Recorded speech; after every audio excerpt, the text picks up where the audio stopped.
সাবেক মন্ত্রী ও নৌবাহিনী প্রধান রিয়ার অ্যাডমিরাল মাহবুব আলী খানের মৃত্যুবার্ষিকী উপলক্ষে সিলেটে দোয়া ও মিলাদ মাহফিল অনুষ্ঠিত হয়েছে।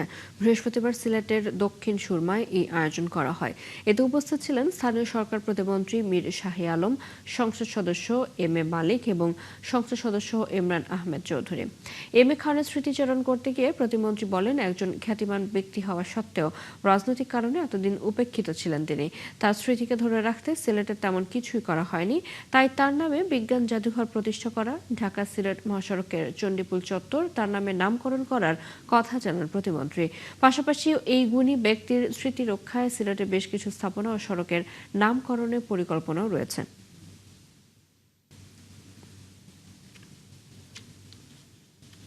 মাহবুব আলী খান এই অঞ্চলের এত বিখ্যাত একটি লোক হবার পরেও শুধুমাত্র রাজনৈতিক ষড়যন্ত্রের কারণে তার স্মৃতিকে ধরে রাখবার জন্য এই সিলেট অঞ্চলে তেমন কিছু হয়নি।